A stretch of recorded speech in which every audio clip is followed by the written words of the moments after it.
Are we missing some YouTube celebrity people out there somewhere? I do not see everyone. We're gonna do something different tonight because apparently, you know, Glenn thought it's boring. I got that all frickin' day. So we're gonna mix it up a little bit, Mr. Fricker. I'm not 100% sure what the schedule is, but I thought it was general Q&A. I'm really thinking about like a general major kind of joke, but no. So we're gonna bring some people up here, so I'm not by myself, but I asked my camera guy here to be able to flip it around, flippity flop. Tori knows what I'm talking about. And get the mic level in the room down, which you guys are gonna like. So we can have a mic in the room, and those people out there in the worlds of the YouTubes can ask anyone anything. Of course, I'm only gonna pick the stupid questions, but still. So I would like up here the Tone King, if in any way possible.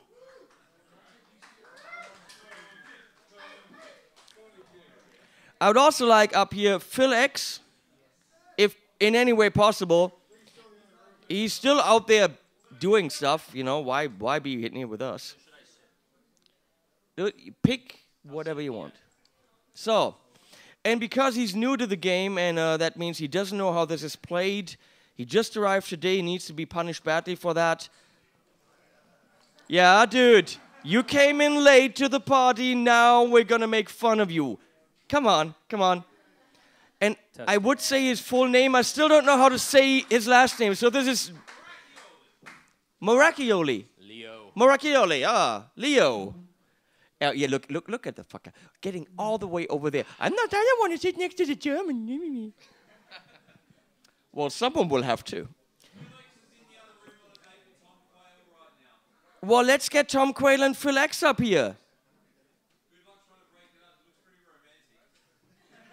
They should get a room later. I'll pay for it. Phil, Tom. And because he's texting and not paying attention, Trey. If by texting you mean trying to share the live stream so that... Yeah, okay, you're texting, sharing the live stream. It's all the same to me. You want your phone. It won't work, though. I can't get any Wi-Fi. You know, if we were in school and I'd be your teacher, I'd be like, hand over your phone, Mr. Xavier. I'm so old that we didn't have cell phones in school. Yeah, me neither. We didn't even have pens. That's how old I am. I don't know. Hello, Phil? Phil X? Could someone tell these guys to get up here? No? Nobody's got the cojones. Does someone maybe have the balls to break up the love fest out there? Has anyone filmed Phil and Tom Quayle jamming yet in any of the rooms? Because that was my dream video. Those two in a room just, you know, noodling around. Jamming. Yeah, let's get real specific. There's Tom. Yeah, Where were you? Guy with balls, right there. Hello. What's going on? Tom Quayle, Phil X, you guys know those guys. Yo. We even stopped applauding in here because it's just like, yeah, we hang out, we're buddies, whatever. You're sweating already.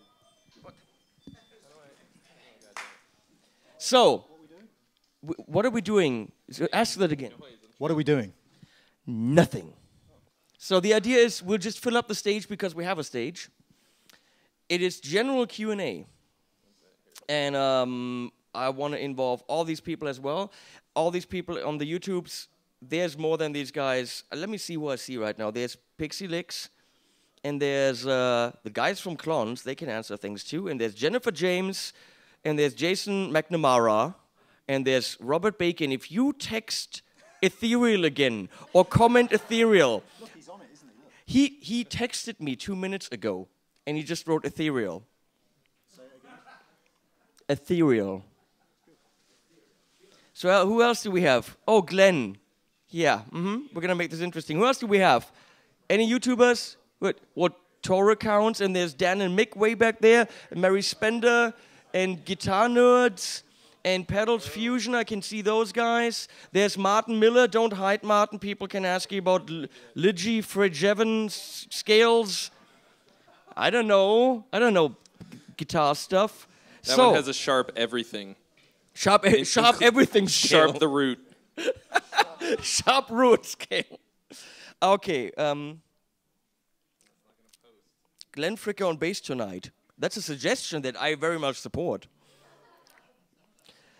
And then the next one is put Fricker on bass. The next one is Fricker on the bass. This is gonna happen. Bro. Glenn, this is so gonna happen.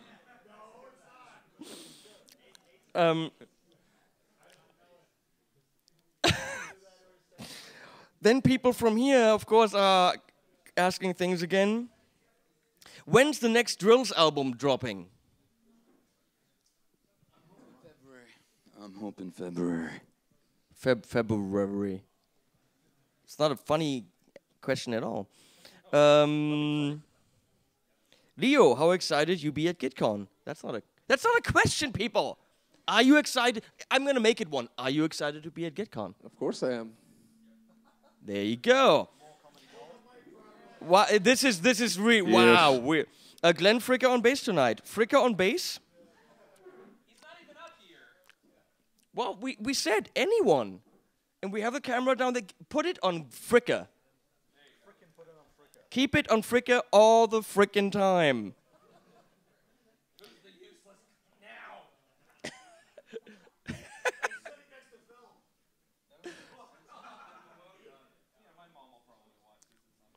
Here, we have another vote for Fricker on bass, but we have something for Leo.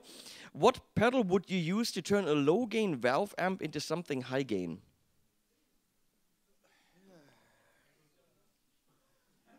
Tube screamer, maybe.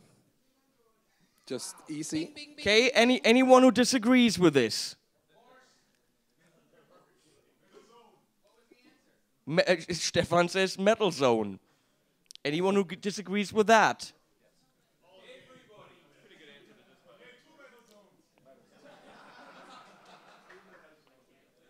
Where's Rick Graham?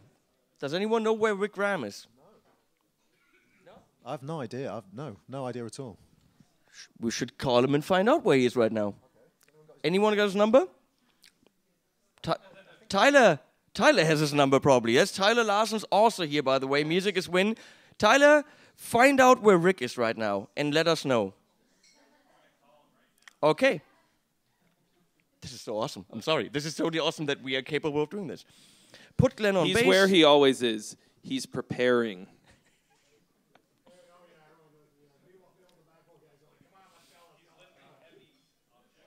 Could you guys ask questions and not just make statements about the awesomeness of the people up here?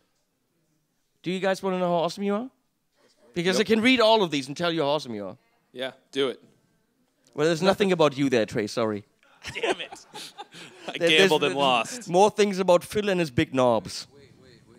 This is actually good. If there's no questions, we're done. We're going to be done if you guys don't ask something.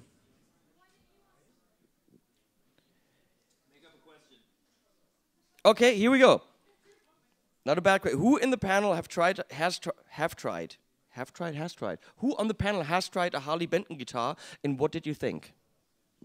Bing, bing, bing. We actually did a video, Leo and I did a video today, which is going to go live tomorrow, and we checked out Harley Benton guitars. Why don't you share your opinion, and then I'll share mine. Yeah, because I bought a used Harley Benton of almost a friend of mine, and it was just bent out of shape and just sucked. So that was my impression of Harley Benton, but that's because it was 10 years old and played not properly or set up. So when I tried it today, I was positively surprised.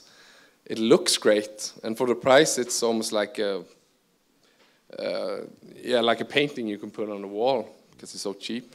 So So they had a Les Paul looking, a Strat looking, you know, all your usual suspects for. Les Paul looking Strat? No, Les Paul looking guitar and a Strat looking guitar and SG looking guitar. between 150 euros to 250 euros. And stunning looking guitars. The fit and finish was really nice. Yeah. If I might point that out, today, late to the show, arrived a very special guitar that was made especially for a certain YouTuber whose name shall not be named. A signature guitar for a YouTuber from an inexpensive company that you guys should maybe try at some point. I want to hear you noodle on it. Just saying. They know. Those guys out there know.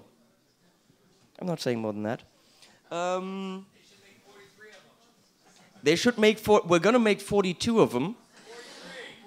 But apparently we have to make 43 because Phil wants one too. Do any of you guys currently have gas for some equipment?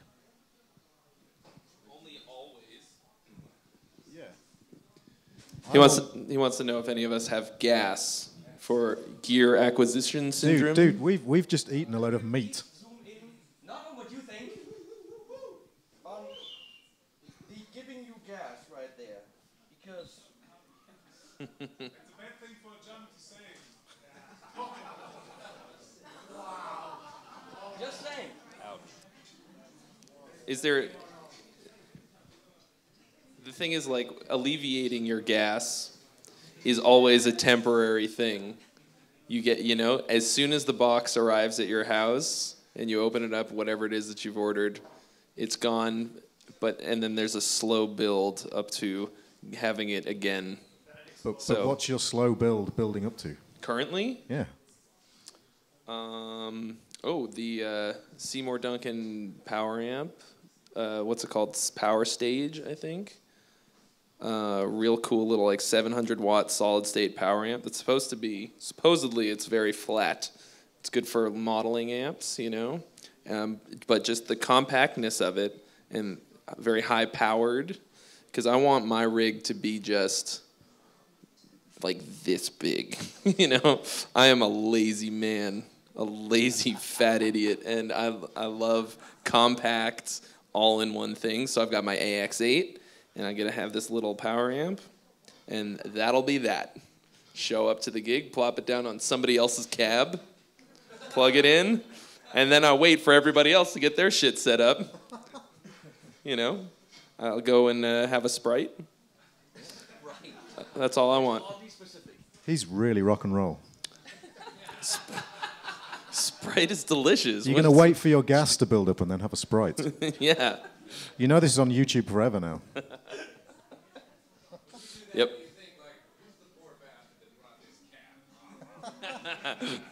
Some poor son of a bitch. I don't even own a 412 anymore. I was like, fuck 412s. Hauled one all over Europe for a 30-day tour, and 212s for life, or direct front of house. What does Phil think about that? He's fuming. About what? Right now, What do I think about what? 412s and having to carry them. I do it, man.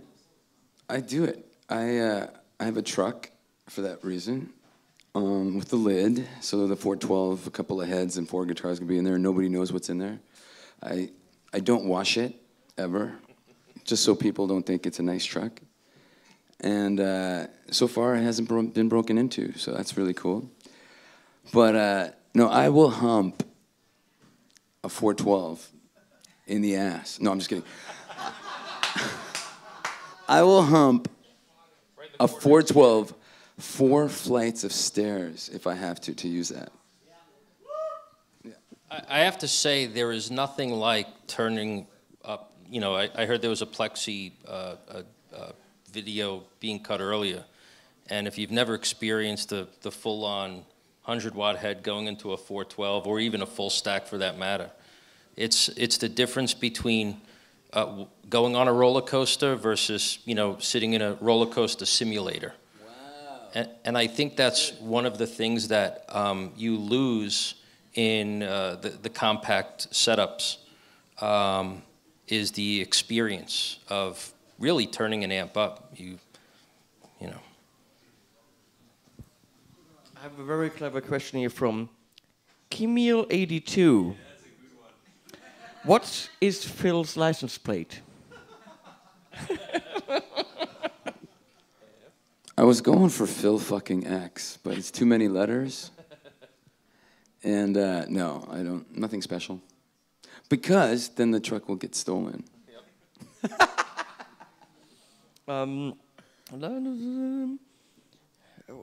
We always have to go for the fuzz. Why do we have to go for the fuzzes? I don't know.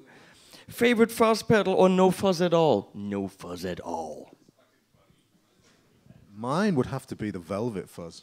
Which one? The Velvet Fuzz. Wampler. Wampler. It's really cool. It's kind of not a normal fuzz though. It's not really a fuzz, is it? Yeah, it's kind of cool. I think a fuzz pedal that has the least amount of fuzz is my favorite fuzz pedal. You know. You guys out there, camera around. We have more than these people here. This is a random collection of people in the room. Robert Baker, stop saying ethereal.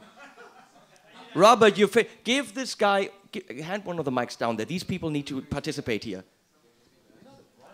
It's the name of his own pedal.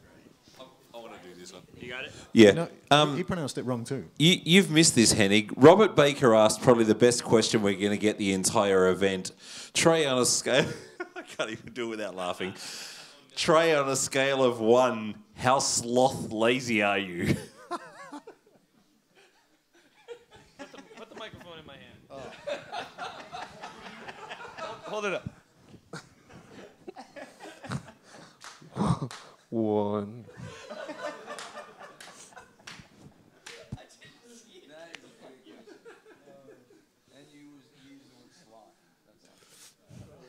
Is he coming to the party? It's a sloth joke. Nobody knows it. Okay. What, man, I did a fuzz pedal shootout this year after not liking fuzz ever, and after going through, I think, like 40 fuzz pedals in this shootout. Oh yeah, you guys should check it out. It's called the Ultimate Fuzz Pedal Shootout. You can click on every pedal and hear it instantly, so you can A/B any 2 pedals right away. Did you play the same thing through every pedal? I reamped the same performance through everything through the exact same settings, so it's exactly scientific as you could possibly get without actually being a scientist, which I'm not, or a Scientologist for that matter. But I can't for the life of me remember which one was my favorite. Okay, top 3. No, like I can't even remember any of the names of them. No, okay. Because there were only so many that I kept, and it was because they were my favorites, and I can see them in my mind, and I can't remember what they're called. Come back to me. Fuzz pedal. The BAE fuzz. The hot fuzz. We have a great question here, and I think we should really go for it. Of course, I have to go in the audience and kick Tyler's ass, but Music is Win says, can Mary Spender host this shit?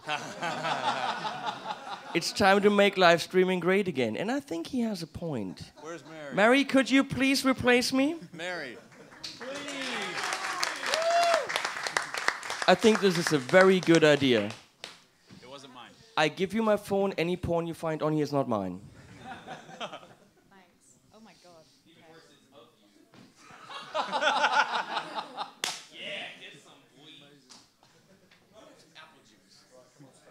Hi, my name is Mary Spender, and this is Wednesday Talks. Okay, I'm actually going to ask a question because I feel like a Q&A needs to have some questions. What was each of your first guitars? Your first guitar. Mine was a filthy lime green Marlin Slammer. Yes! Somebody else? Seriously? No, I'm just pleased. Okay. And in case you were wondering, it was as shit as it sounds. It was terrible. My fairy. All right, and we're done. No, my very first guitar was just some no-name classical nylon string acoustic that my mom gave me that was like hers in the 60s, back when she was a dirty hippie burning her bra in Berkeley, and like all this. So she learned to play like 3 chords so she could play some like Simon and Garfunkel. And then One night I left it out on the floor, and in the middle of the night, in the darkness, she stepped right through it, and now it's a planter. Hello, darkness, my old friend. You're funny. Mine was a no name. Vox teardrop copy with like it was solid. No, it was hollow, and it had an F hole, fucking F hole, and it no, it was funny because my dad was like, if you want to play this, just let me know, because he hung it on the wall because we had a really small apartment and there were no stands. There was no guitar stands back then, unless you were I don't know, somebody. So. And I climbed on a chair to get it off the hook because he wasn't home, and I was too weak because I was 5. I was too weak to lift it, so it came down, hit the ground, and split in half. But he glued it back together. But even when I was 5, I knew it was never the same. Oh, you got a mic. But hey, you can have this back. Mine was also a no name, like you buy the guitar with a small amp. So I think I chose the guitar because you got a little PV 15 watts, and you could turn up the gain so it sounded kind of metal. And yeah, it was really shitty. But I remember, like, first couple of days I was playing the guitar and it just sounded like crap, and I called my friend like, I think it's broken, and they came up and tuned it. So my first guitar was actually a Flying V that was hanging on the wall in Sam Goody in the Staten Island Mall. And my parents bought that for me for Christmas. So it was under the Christmas tree. And I still own that guitar. It's in pristine condition, even though I played it for several years. And my parents also helped me out with some upgrades on the guitar. It was actually a tag that said Seihan, S-A-E-H-A-N. So if anyone knows anything about Seihan, I think it was a factory in Korea or something like that. I'd like to know about it. But it was a no-name white Flying V, your traditional Gibson ripoff. And they put some Grover tuners on, an EMG 81 and an 85, it was all soldered in. Yeah. And I actually did a talent show, my first talent show on that guitar. The first song I ever played in front of an audience on that guitar was Living After Midnight by Judas Priest. Back when you were just the Tone Prince. Yes. By the way, did you make any...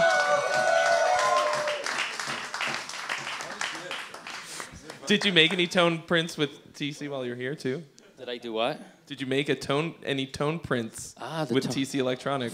Friday morning we're doing the tone print. Puns.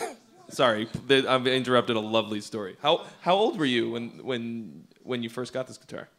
I think I was I don't know. How old are you in the 6th grade? I was in the 6th grade. Yeah, so right around then. Yeah. Okay, so my next question. This is again just from me. Mary. Sorry to interrupt, but somebody's put in the answer to the question. Seihan became Vader. What was that? Sorry, became Vesta. Sorry, Seihan became Vesta. Somebody's put that as an answer. Awesome. Thank you. Okay, so I have an expression, and it's quite well known, but when you meet someone that you really admire, you fangirl over them. Who have you fangirled over, and how awkward has it been? What was the question? I'm sorry. Who have you met that you're really inspired by that you've fangirled over? Fine gold? Fangirled. Oh, it's my English accent, sorry. Gotcha. I've found gold over. Can I take that one first? Yeah, go ahead. I'm inspired. So who inspires you? Is that kind of it? Well, who have you met Yeah. that you were starstruck by? All right, let me go last. I need to think about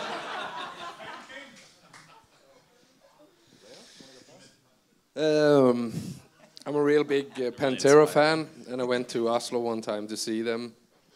a long time ago, and I was sitting outside after the gig at a bar or something, and the bass player came over, and I was like, "Hey, Rex," just expecting him to, but he came over like, "Yeah, man, what's going on?" And I was like, "I don't know," and he just walked away.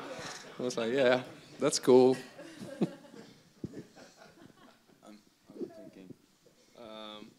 All right.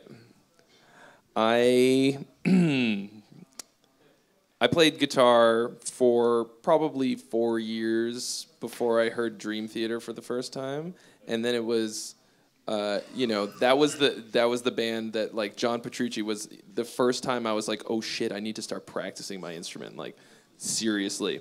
And Dream Theater was like huge for me as a guitar player, but I just love the band. And one time I met Jordan Rudess, the keyboard player, at this other gig, and I weirded him out by accident. I walked up to him, and at the time I was a student at Berkeley, and I walked up and I was in line and I bought a CD and I was like, "It is so nice to meet you. Really, really great show." And he did one of these like, "Yeah, man." And like, he seems like an incredibly cool guy, but there's only so much you can do when you're faced with this. "Wow, thank you. It's so nice to meet you." Poor bastard. So I had almost that exact experience with Alan Hines. You guys know Alan Hines? Oh, yeah. So I was at NAMM, and it's my first NAMM as well, so I was walking around like the most excited guy in the world that year. It's like 2010. And I saw him playing a trio jazz gig. So this was like, I was a jazz guy, and like my mind was blown because he was reading a real book, which was just like, oh my God, he does that too? So I saw the trio playing, and I hung around for about half an hour, like, thinking, do I hump his leg or what do I do when he comes off? I have no idea what to do. I was so excited. And because I was so excited, I went up to him. And you know that thing where you want to talk to somebody, but your mouth does everything it can to stop you from saying what you need to say? And so I have no idea what came out of my mouth, but it wasn't anything that resembled English. And he did the same thing. He kind of went, "Yeah, nice to meet you, dude," and then just wandered off. And I followed him. Because all I could think was, I have to rescue this situation somehow, and I just made it worse and worse and worse. And so NAMM is one of those things, if you've ever been, you are probably going to bump into someone again at some point during the show, and you'll see them walking down the corridor towards you. If you've been, it's like New York, it's all set out in blocks, and you'll see someone coming towards you, and every time I saw him, I ducked down the nearest aisle in the opposite direction, because there was no way I could rescue my dignity. And all I wanted was to say hello to the guy. It was horrible. Sorry, Alan Hines, if you ever see this, I do apologize profoundly. It's horrible. I do. I could go. You want me to go? Yeah. So I give you two, because to me they were interesting. On a positive note, I was in San Francisco Airport, SFO, and I saw Steven Tyler from Aerosmith, and he was with a behemoth. I'm a big guy. This guy was about 3 times my size. I guess it was his bodyguard. And I got all fanboy. I'm like, holy crap, that's, And the irony is that I was actually wearing an Aerosmith shirt. So I was kind of standing over here, and he was kind of standing over there, and I was like, dude, show my Aerosmith shirt, and he looked at me, and then he looked, and he went like this to his shirt. I thought that was kind of weird, and gave him one of those, and just carried on, my business. It's kind of awkward. And then you realized it was just somebody's hip grandma. But it was kind of cool. It was a little awkward. And on a negative note, I was in Disney World, in the Pirates of the Caribbean gift shop when I saw Dave Hetfield with his family. Yeah, I'm sorry, James Hetfield. Excuse me. Yeah. And, I'm with my wife and my kids, and he's with his family, and I'm like, honey, like... So I was like, hey man, big fan. You know, maybe take a picture. And he was like, yeah, not now. I'm like, okay, thanks. Also kind of awkward, but yeah, I didn't get the picture, and you know, and so that was that, and it kind of sucked because I was like, man, I did love Metallica, you know. What was the thing we learned? We were almost friends, you know.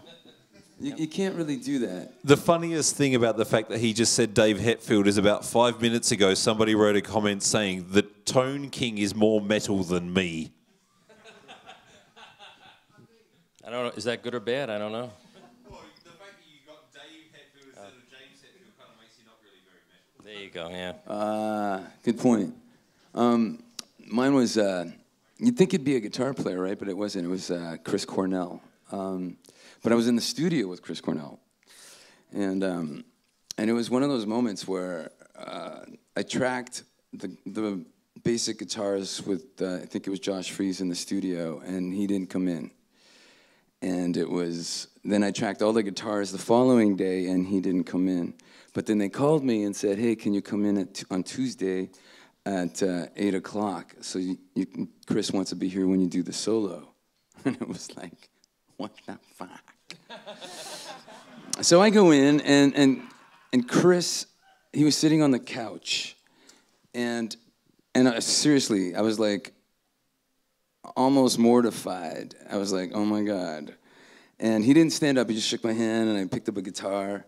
But he had done the vocal, so now he was sitting on the couch, and I was listening to his extraordinary voice come out of the near fields while I was getting ready to do a solo. And I'm like, how do you break the ice? Come on, how do you break the ice? And then I just, when I go into the studio to lay down a solo, it's like I'm on stage. It's like I give everything I got. I'm not going to sit down. I'm going to stand. In fact, I need a longer cable because I'm going to run around a little bit. And I remember doing the first take, and he was sitting on the couch, and he goes, that was great, but I think you need a little more gain. And I go, yeah, but it looked good, right?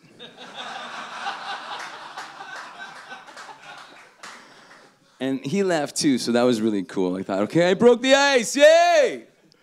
And then I did another take, and that was the one they went with, and it was pretty awesome. It was, that was mine.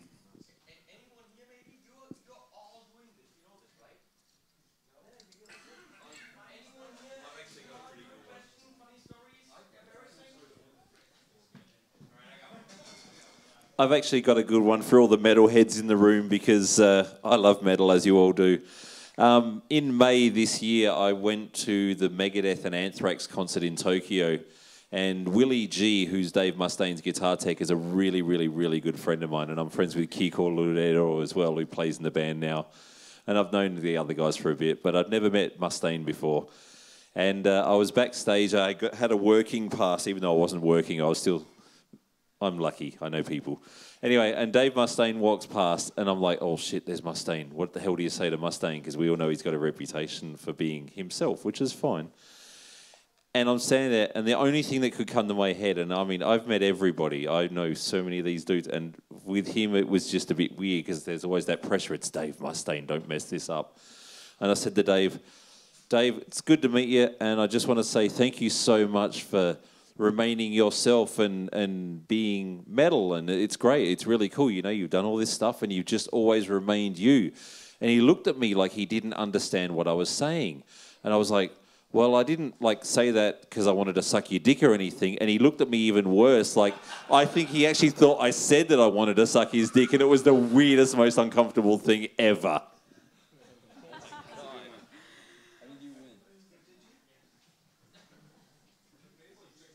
There's another one. So, my band played Reading and Leeds in 2015, and it was awkward as it was because it was like the first big thing we'd ever done. And we got on to, well, we weren't allowed in there, but we went to the artist catering bit because they had really, really good cheese and bread. And I'm basically like waiting in line, and I've got my bread and butter roll. I'm dead excited because I see this big pile of brie, and I'm like eyeing it up. I'm so concentrated and getting to the brie that like I'm kind of like wandering out of the queue at this point, and someone basically barges into the side of me and knocks my bread roll out of my hand, but it goes behind me, and like buttered bread always lands butter side up. So I bend down and like I see it's on someone's foot, which is bad enough because it's awkward, and then I picked it up and like I was on the floor and I looked up to go and see who it was and apologize, and then I realized it was Kirk Hammett.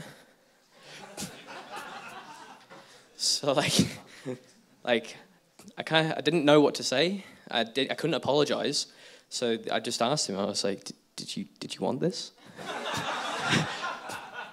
To which he replied, "I'm all right." Got out the queue and fucked off. So, it was so bad. Did you want? Yeah. Colin. I've got one that probably will only make sense to the British people in the audience. Do you remember a TV show when you were a kid called Art Attack? Yes. Yes.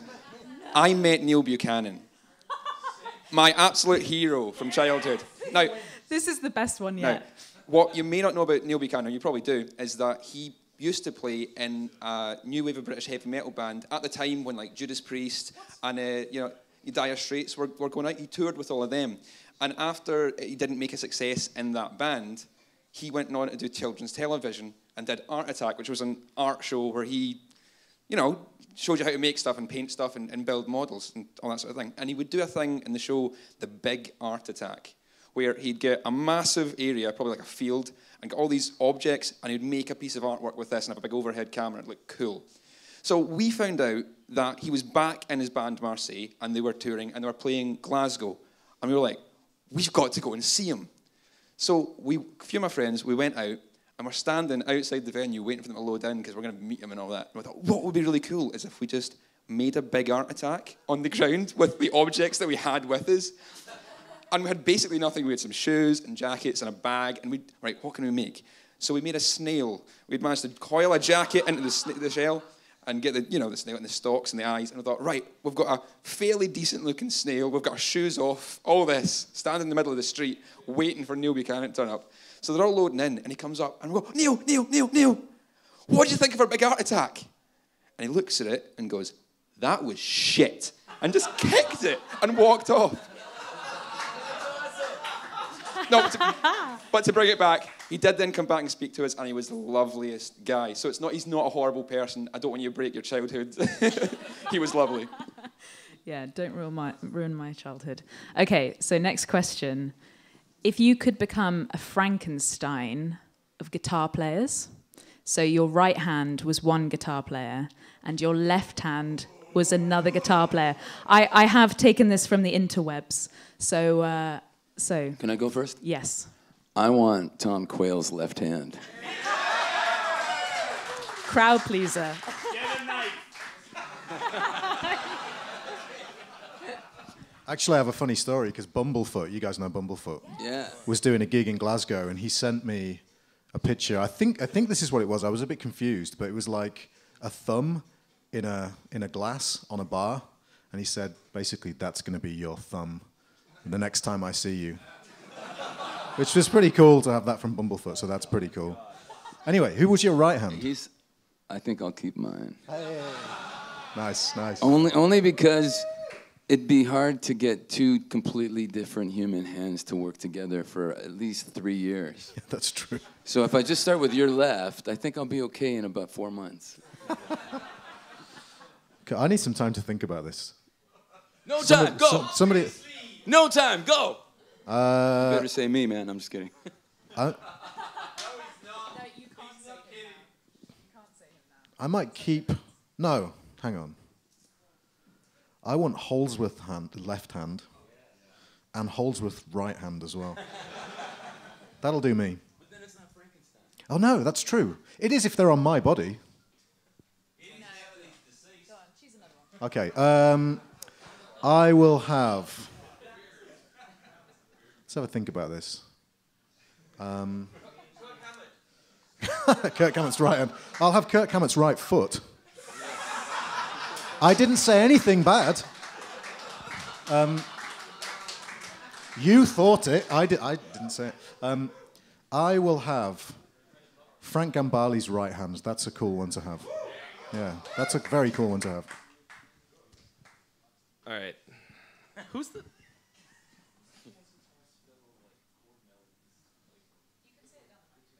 I know, but I don't want everybody to know that I can't think of the fucking guy. Okay. So I'll take Joe Pass's left hand and Jason Richardson's right hand. How you gonna fuck with that? Shit. Well, now I know what I gotta do for the rest of my life. I think I take the right hand from Tommy Emmanuel. Then he could play a lot of cool stuff. Left, I don't know, Guthrie Govan, maybe he can play most things. So you could be open for anything. All right, so here comes the uneducated answer. I would take Jake E. Lee's left hand and Warren D. Martini's right hand. Thank you, Robert. Thank you.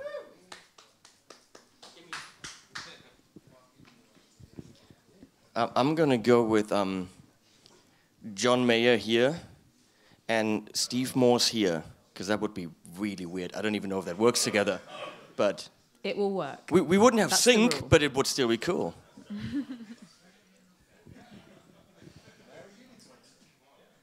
Okay. I would have Tosin Abazi's right hand and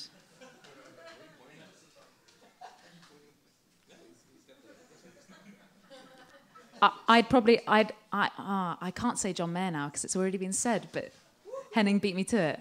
I would have, but that would be so out of, if I had Steve Vai's left hand, that would be very, very... You'd look weird with such a big hand. I know, but it would look great as well. I will go Tom Quayle's left hand. Wow. Yeah.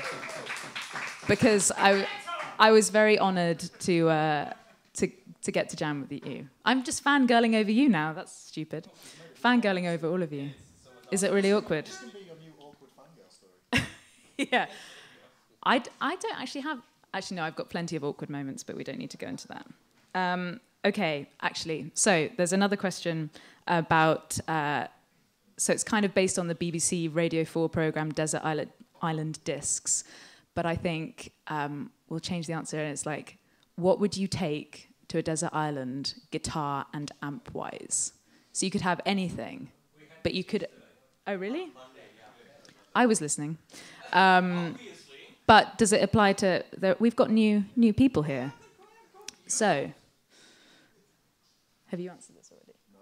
Go for it, Tom. What was it? Guitar and amp? Yeah. To a desert for the rest of your life. Oh, man. I have to... I have endorsement deals. Now's the time. Yeah, I mean... a Laney Lionheart 2x12 combo, which, funnily enough, genuinely is a ridiculous amplifier. So this is totally genuine. And guitar. I think I would have to take a heavy metal Strat. I just think that's a really cool guitar, and because of my Greg Howe obsession. I've never played a heavy metal Strat, but I think they look cool. No, actually, I'm going to change it to a Charvel Sandemus. Nice.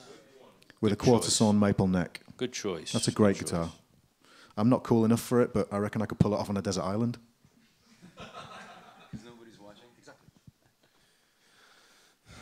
I'm a simple man. First of all, HM Strats are rad. I have played one. The neck is like crazy flat.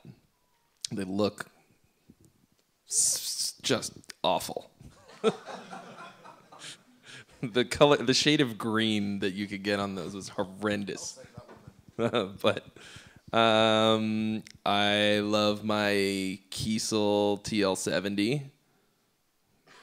No complaints there. I'll take that. And well, I mean, this is kind of a hard question because, of course, it's going to be whatever the favorite thing is that I have at the moment. or that I've been. So yeah, okay. And it's not. Well, it's not just that. But my favorite amp of all time, the Rev Generator 120. There isn't one. Did they bring 120 or did they just have the 100 here? You can play one tomorrow, YouTubers. I've got to ask, actually. Fucking great. Just before anyone else answers, am I allowed to swear? Like, I know we already did, but like, I'm gonna. Okay. Does anybody remember an amp from like a NAMM show from 1980 something, or maybe the early 90s called the Fucking Fucker? Yes. I'm gonna change mine to that. Because then you can giggle on the island while you... Sorry, real quick. The reason that I would bring the Rev isn't just because I love it and because I work for them, but because it has 4 channels and 2 very distinct high-gain sounds. And I need variety in my life, even if I'm just playing by myself on the desert. Aren't you too lazy to switch channels? You would think that, because I'm lazy. Mine's easy because everything was made for me, actually. So the Framus XG, because I co-designed it, and it turned out fabulous. The Friedman X signature amp, because I was in the shop when Dave had the chassis open with the solder iron and components, and we were switching shit out. And then it was finally one single alligator clip put in the precise place that made me go, fuck, that's it. And then, aside from the guitar actually has a pickup that was made for me by Arcane, and it's a PX90. So when somebody comes up to me and says, man, you have a fucking killer tone, and I go, well, if I didn't, I'd be a fucking idiot. I think I'm lazy. He can't even be fucked to switch pickups.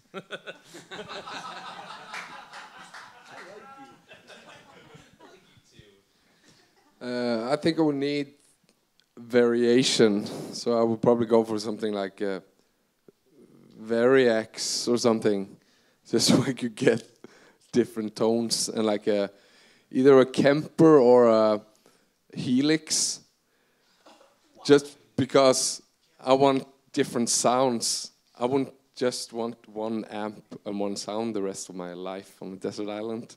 I want to make the guitar sound like a banjo or something. So, and you can do that now. So, why not?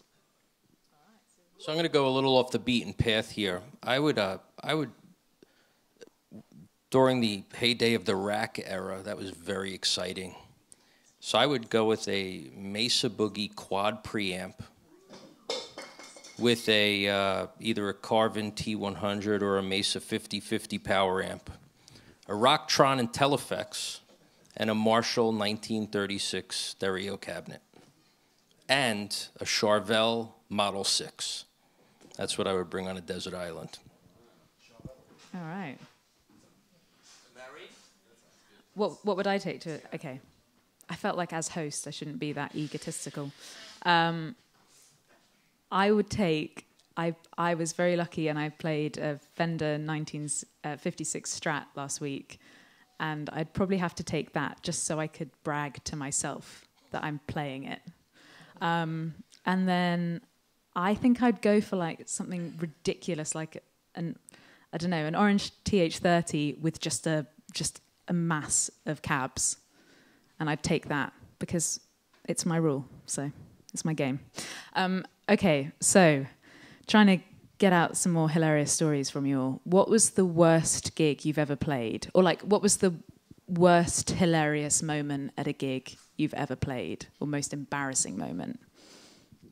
I'm just going to start because I'll forget. That's what happens when you're 50. So this was interesting because it started out as a great gig. And I was playing in 2 bands at one time in LA. And one played a big place with like a high ceiling and 1,200 people. And then the other place was like the Cat Club, which was like maybe 120 capacity and a small stage with a low ceiling. So when I talk about this, when I do a finale with any band, I kind of lose my mind and I'm abducted and I'm not thinking. So I just do this finale, and in the big place, I would throw the guitar up like 20 feet and it would come down and I'd catch it and hit a last chord and say thank you, good night. 4 days later, I played the Cat Club with my other band and I wasn't thinking.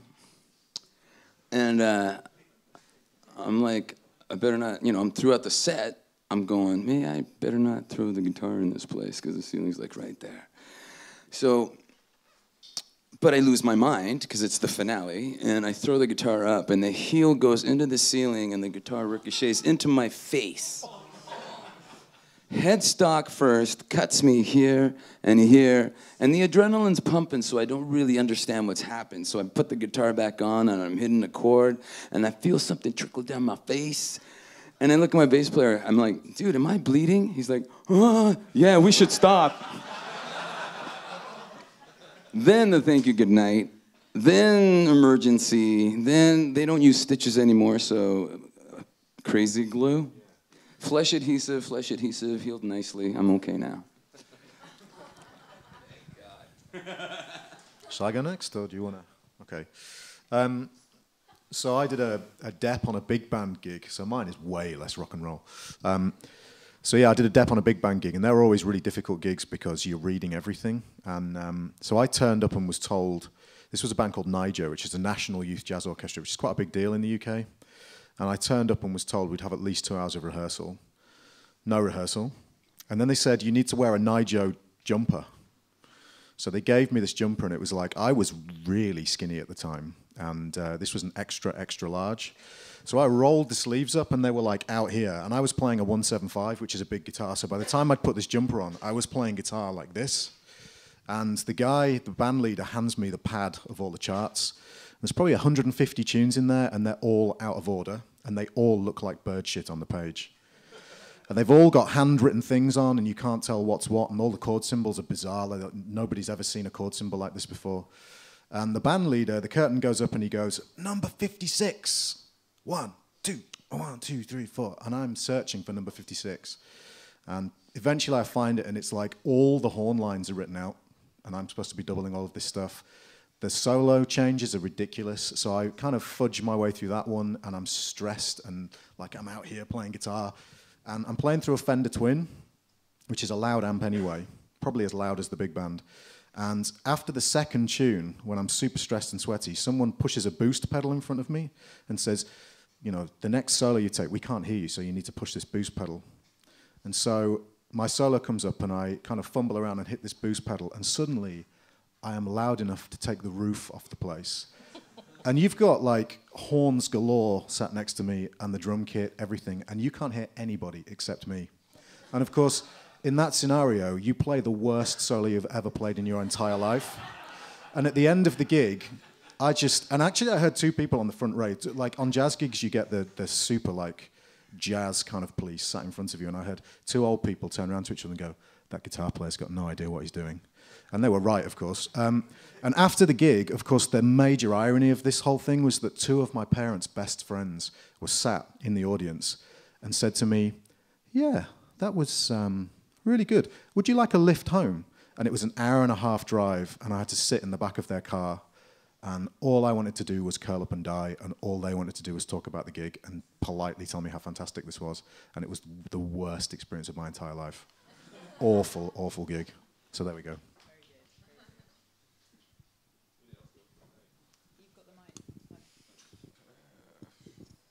I don't know. I used to do like somersaults up the stage. Yeah. And we played at a place called Beton, which is concrete in English. And it is. Because I hit the floor like back, flipped over, and just people didn't catch me. So, and that happened a few times. So yeah.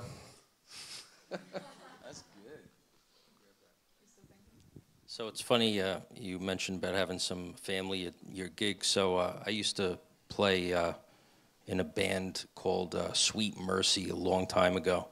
And we did a show in Manhattan. It was it was like a stage, and it was a street show. And my parents decided to show up for this one. And I have to tell you, I've never had my parents showed up at any gig. And it was really fucking awkward. And I was the keyboard player for this band, and it was really, talk about feeling awkward. Because, you know, anytime you normally gig, you know, having fun, you're with friends, you have a couple of drinks, life is good. Didn't feel that way with my parents that decided to, come along and check this out. So it was probably my most awkward. It's more of an awkward moment for me. That's probably the only thing that comes to mind there. So, Lewis, we see that this is what you're choosing to do with your life. Wow, the Tone King was a keyboard player. Yeah. That blows my mind.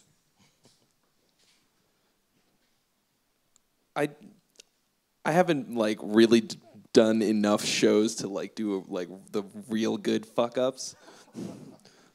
But okay, so I was briefly for like 6 months the singer for this metal band in Northern California called Shattered Theory. Okay. And we were about as popular as a fart. And like just nobody knew who we were. And I was just the singer. Okay, I've never been just the singer for a band before. I'm a guitar player, and normally I've got a guitar in front of me, and that's my my shield. And I was trying to be Mr. Frontman, like Mr. Personality, like and I was experimenting, all right, with a little bit of stage persona. Okay, I am not a born rock star like some. Okay, like I was putting it on. All right, I was putting on the Ritz, and we played this bar. This was the last gig I ever did with them, and you'll see why. I got up there and we did a couple songs, and this was like super shreddy melodic death metal. And I did a lot of like death metal vocals, and like this one song came to the end, and it was like there's like 8 people in the bar, none of them are paying attention, and I said something to the effect of like yeah, this band runs on boobs, so let's see them.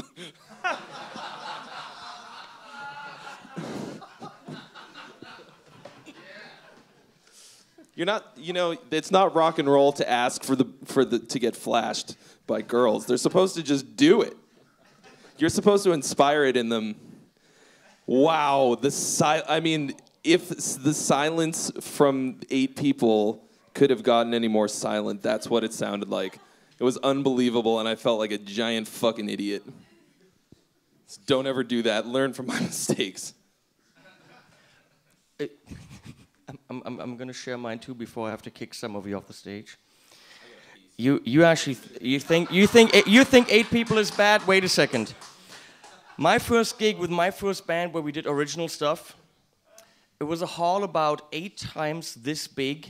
Okay, it's huge. I'm on stage wearing a blouse with like ruffles because I had long hair. I was wearing a blouse because that's what Yngwie Malmsteen had, okay? And the only person in the room is my mom. Was it her blouse?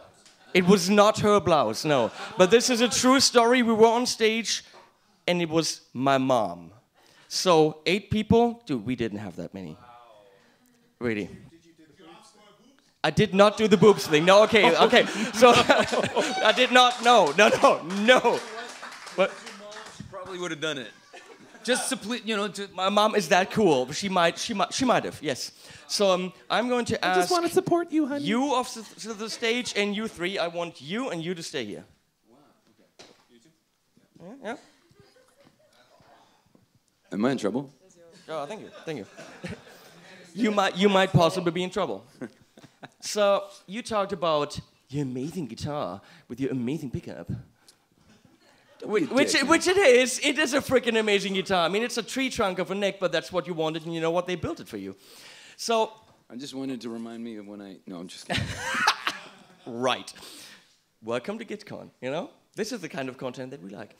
So I wanted to get all you guys here to have fun and all this, but I experienced this thing 2 years ago, 2 years ago with Basecamp and stuff, and I discovered these great guitars here.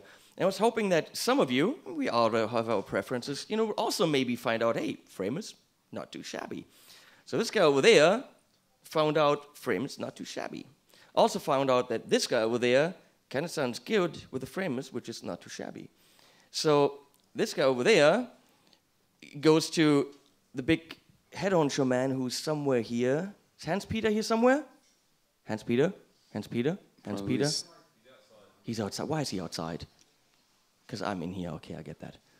So he walks up to Hans-Peter and says, I want what Phil has. So this guy bought your guitar. And not like one of the little ones. He bought like the real deal. The Max? The Max with everything, with coffee maker and everything. So this is it, which is now... So I get to open it? Which is now his. But he only will buy it if you sign it, and Hans-Peter signs it. I don't know if I lick it or something. I don't know if we should do that, because then it's mine. Wow. You invite a guitar collector to GuitCon. How do you not walk out with a guitar? Yeah, right? Can't do it. Come on. And the cool thing is that I probably use these in all the videos I did yesterday, I think. And did you? This was the one in the... That's the one, I think so, yeah. This has your cooties on it? It's got goodies on it. Awesome. So in the front, where is Hans-Peter? Come here. Whoa. He's so shy. Also, it's very difficult to tell us apart when he's on stage.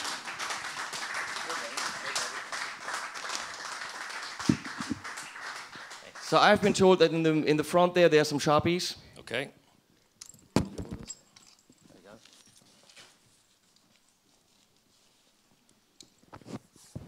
We'll make this official here.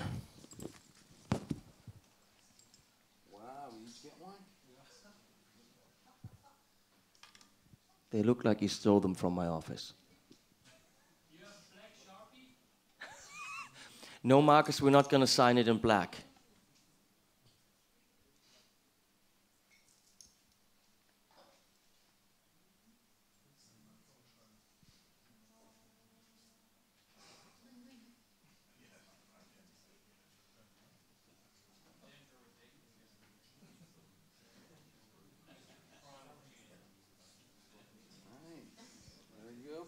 There it is. Thank you very much.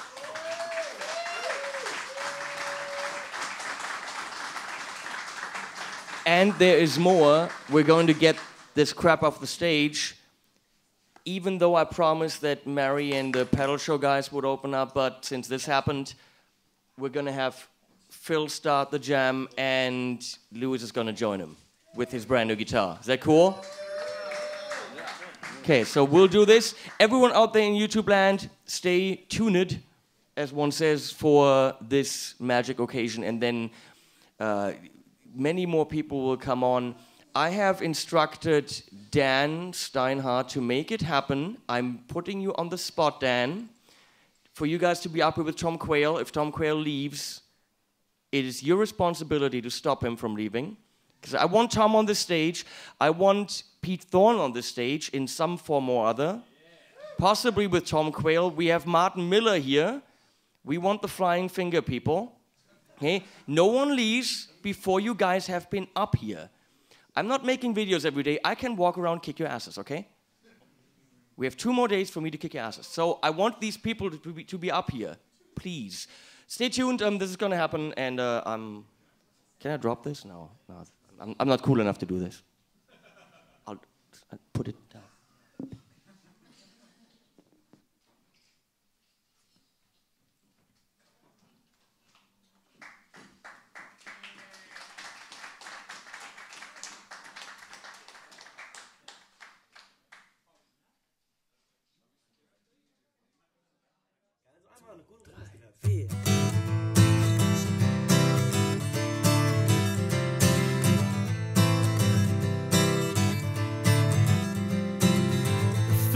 How when spring began, we took our time soaring hand in hand.